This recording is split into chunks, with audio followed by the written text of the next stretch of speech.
안녕하세요. 저는 서울대학교 병원 소아청소년 정신과에서 근무하고 있는 홍순범 교수라고 합니다. 제 진료를 받지 않는 분들께는 엄마의 첫 공부라는 책의 저자로 알려져 있고요. 작년 말부터는 유튜브 채널 싸이싸이 채널을 운영하면서 정신과학이나 자녀 육아 관련 콘텐츠로 여러분을 만나고 있습니다.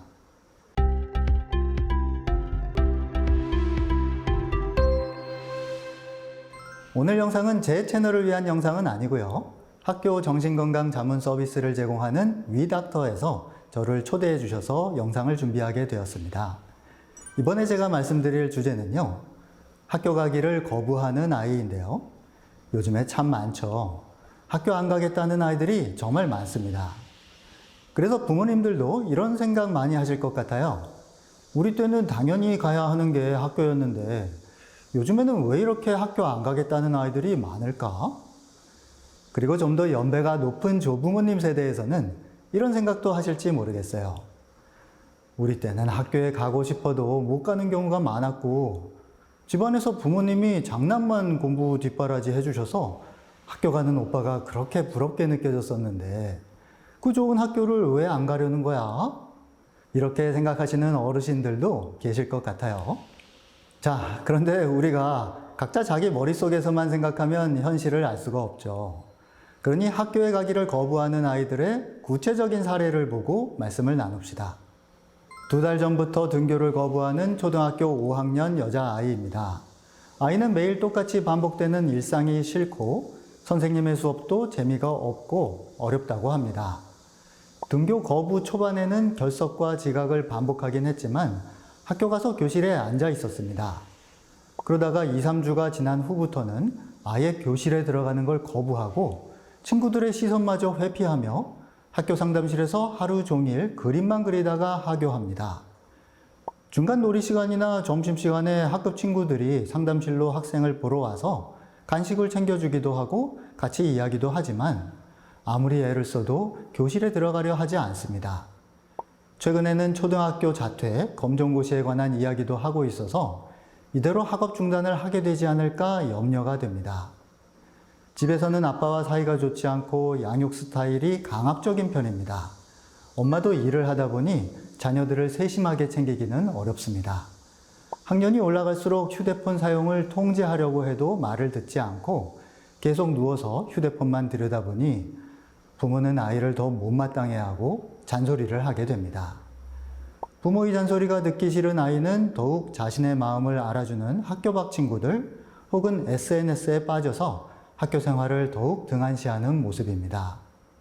등교 거부 문제가 심해지고 있는 아이를 볼 때마다 걱정과 답답함이 밀려옵니다.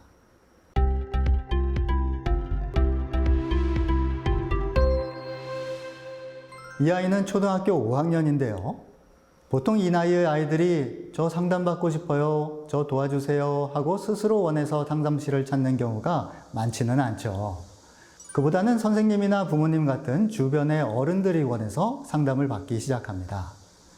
그런데 생각해 보시면요. 아이가 스스로 상담받고 싶은 경우와 어른들이 상담을 권하는 경우는 그 이유가 다를 수 있습니다. 이 아이에 대해서는 어른들이 상담을 권한 이유가 뭐죠? 어떻게 하면 학교에 잘 가게 할 수 있을까? 아이의 등교 거부를 해결하는 방법이 무엇일까? 이런 마음에서 상담을 권하게 되죠. 어른들이 다 그런 마음을 갖는 건 아니라도 아마 그런 경우가 많을 거예요. 그럼 아이가 스스로 상담받고 싶어 하는 이유는요? 제가 학교에 잘 가게 만들어주세요 하고 상담을 받으러 오는 아이들이 많을까요? 별로 많지 않을 거예요.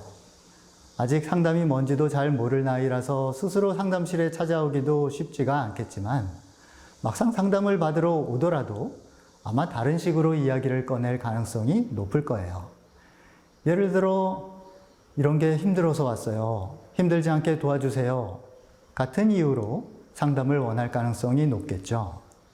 그러니까 아이를 대하는 어른들이 이 아이를 어떻게 하면 학교에 잘 가게 만들 수 있을까? 부터 생각하기 시작하면 아이의 마음과 어긋날 수 있어요.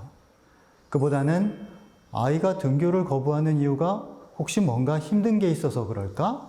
부터 생각할 필요가 있죠. 그게 아이의 마음과 보조를 맞추는 방법일 거예요. 너무 당연한 얘기라고요? 과연 그럴까요? 방금 말씀드린 사연을 보시면 이렇게 나와 있는데요. 집에서는 아빠와 사이가 좋지 않고 양육 스타일이 강압적인 편입니다. 엄마도 일을 하다 보니 자녀들을 세심하게 챙기기는 어렵습니다.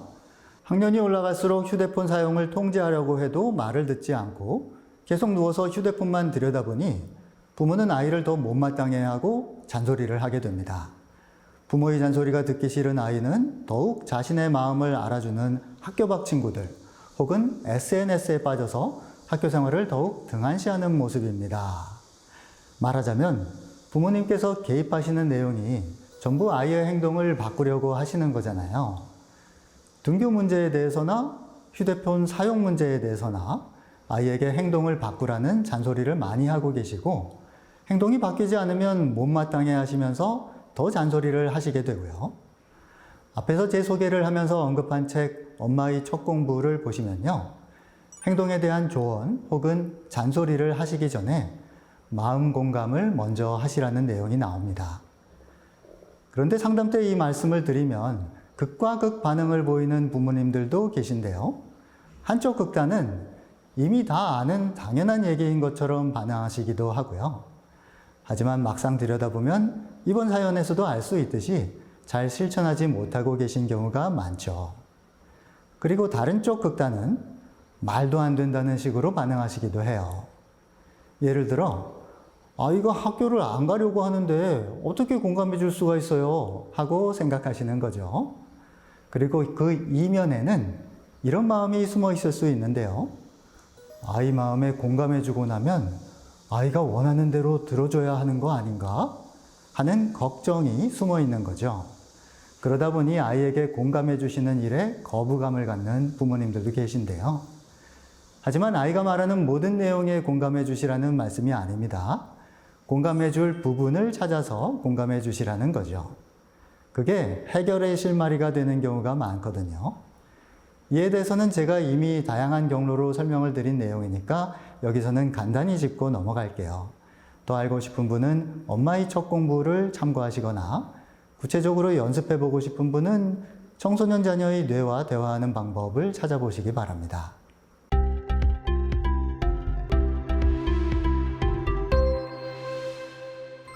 자, 아이가 상담을 원하는 건 이런 게 힘들어요. 힘들지 않게 도와주세요. 하는 마음일 수 있다고 말씀을 드렸잖아요.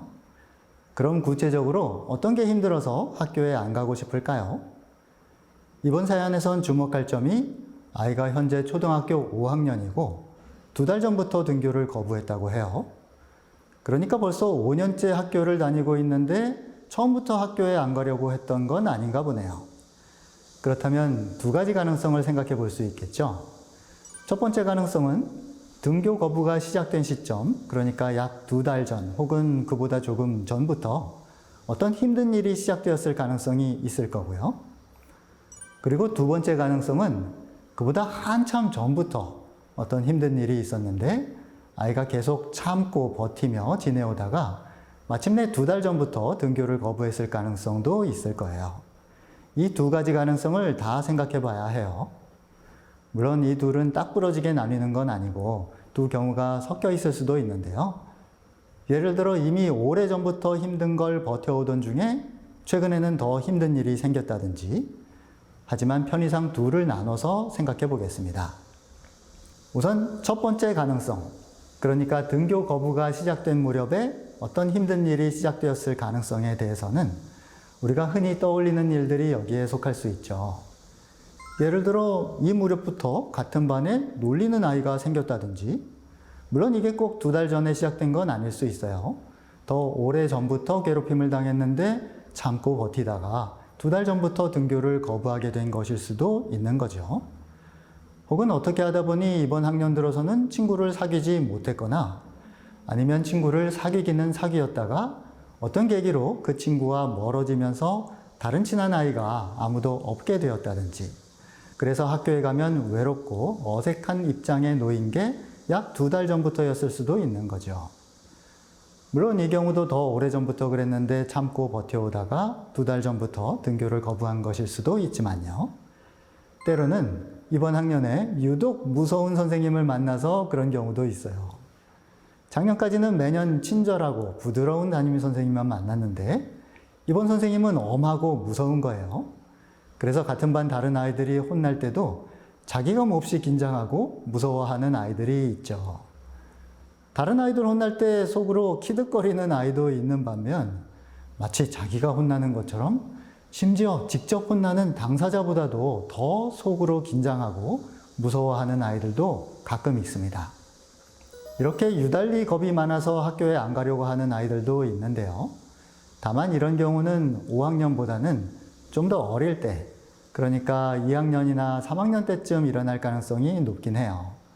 왜냐하면 1학년 때부터 4학년 때까지 매년 친절한 선생님만 만나다가 5학년 때 처음으로 엄한 선생님을 만나는 건 확률적으로 드문 일이다 보니 이런 이유로 학교를 안 가는 건 좀 더 저학년 때 주로 생기는 것 같습니다.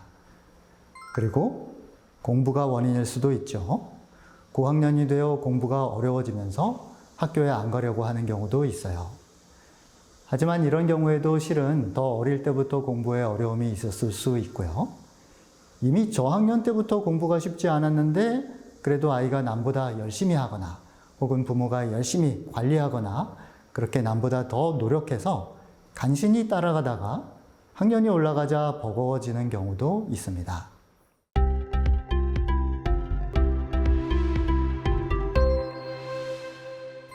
이처럼 등교 거부 시점에 어떤 힘든 일이 시작되었을 가능성과 그보다 한참 전부터 힘든 일이 있었지만 아이가 계속 참고 버텨오다가 최근 들어 등교를 거부했을 가능성은 딱 부러지게 구분되는 건 아니고 두 경우가 섞여 있을 수 있는데요. 하지만 그 둘은 해결 방법이 다를 수 있습니다. 그래서 구분해서 생각하는 게 필요해요. 왜냐하면 한참 전부터 힘든 일이 있었던 경우에는 만약 그게 몇 년에 걸쳐 지속되고 있다면 그동안 학년이 여러 번 바뀐 거잖아요. 선생님도 여러 번 바뀌고 같은 반 아이들도 계속 바뀌고요. 그럼에도 매번 비슷한 방식으로 아이가 힘들어하는 일이 반복된다면 아이가 앞으로 잘 지내기 위한 열쇠를 환경에서만 찾을 게 아니라 아이에게서도 찾아야 할지 모르죠. 예를 들어 아이가 친구를 사귀지 못하는 경우 우연히 이번 학년에는 마음이 맞는 아이가 같은 반에 없어서 그럴 수도 있죠. 작년까지는 안 그랬는데 어쩌다가 올해는 반 구성이 그렇게 되었기 때문일 수도 있어요. 만약 그렇다면 반이 바뀌면 친구를 사귈 수 있어야 하잖아요.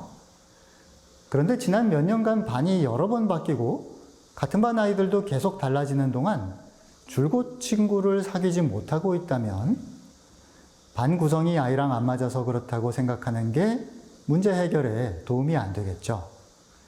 환경이 어떻게 달라지기를 바라기보다 아이가 어떻게 다르게 행동하면 친구를 사귈 수 있을지 고민해 봐야 해요. 물론 양방향의 해결책이 다 필요할 수 있고요. 이번 사연 속 아이는 친구 관계가 계속 안 좋았던 것 같지는 않아요. 그런 내용이 적혀 있지도 않고 현재는 친구들의 시선마저 회피한다고 되어 있긴 하지만 놀이 시간이나 점심시간에 학급 친구들이 와서 간식을 챙겨주기도 하고 같이 이야기도 하니까요.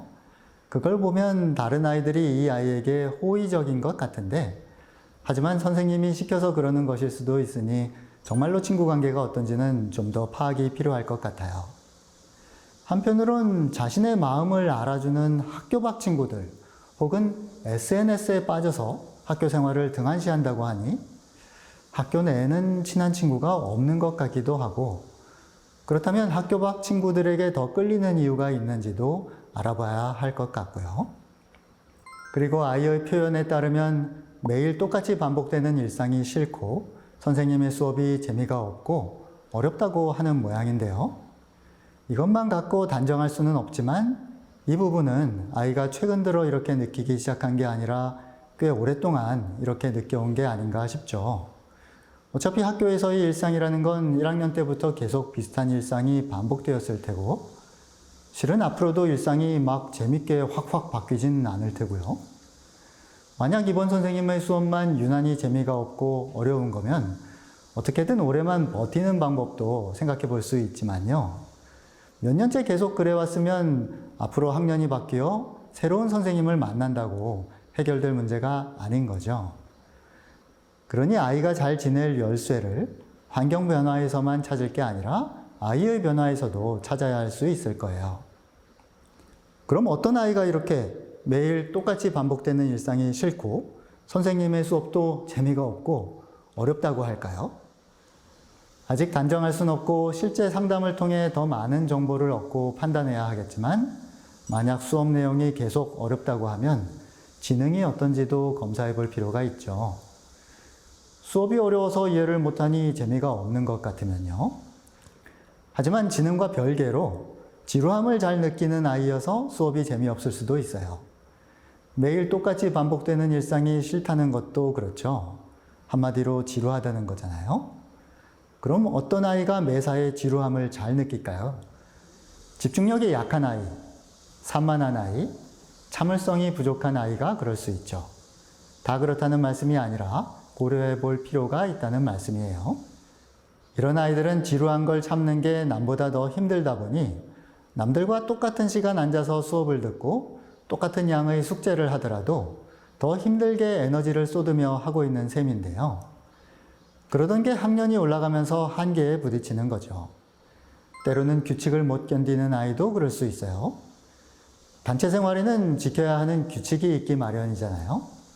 그런데 그걸 유독 받아들이기 힘들어하는 아이들이 있거든요. 얼핏 생각하기에는 만약 그런 아이라면 초등학교 입학하자마자 문제가 생길 것 같잖아요. 단체 생활은 1학년 때부터 시작되니까요. 그런데 꼭 그렇지도 않아요. 본격적으로 문제가 되는 건 고학년 때부터일 수 있어요. 왜냐하면 저학년 때는 앞에서도 잠깐 말씀드린 것처럼 선생님이 친절하고 너그럽게 대해주셔서 그런 문제가 드러나지 않을 수도 있고요. 하지만 더 중요한 이유는 아이가 아직 어리니까 어른들 눈치를 보는 거죠. 규칙을 안 지켰다가 선생님께 혼나는 게 아직은 무서운 거예요. 하지만 학년이 올라가면 어떻게 돼요? 파악이 다 끝나죠. 별로 무서워할 게 없다는 걸 알아버리는 거예요. 그렇게 마음이 편해지니까 숨겨왔던 문제가 고학년 때부터 나오기 시작할 수 있죠. 그렇다고 무섭게 교육해서 될 일은 아니고요. 아이가 크면서 점차 어른에 가까워지기 때문에 어른을 안 무서워하는 건데 이걸 어떻게 억지로 막아요? 어디까지나 억지로 막을 수도 없거니와 억지로 막는다고 바람직한 일도 아니고요. 대신 치료가 필요할 수 있죠. 이처럼 환경에서 원인을 찾아 도움 줘야 하는 경우와 아이가 보이는 어떤 특징에서 원인을 찾아 도움 줘야 하는 경우로 나눠보았는데요. 물론 두 가지 도움이 모두 필요할 수 있지만요. 이렇게 두 가지 관점에서 아이가 겪는 어려움을 파악해 보신다면 조금 시간을 두고 기다려 볼 부분, 부모님께서 나서서 도와주실 부분, 혹은 전문가의 도움이 필요한 부분 등을 구분하시는데 도움이 될 것 같아 말씀을 드렸습니다. 시간 관계상 이번 영상에서 말씀을 드리지 못했거나 혹은 영상 촬영 이후에 추가로 떠오르는 내용이 있으면 처음에 제 소개에서 알려드렸던 유튜브 싸이싸이 채널에서 보충 설명을 드리도록 하겠습니다. 경청해 주셔서 감사합니다.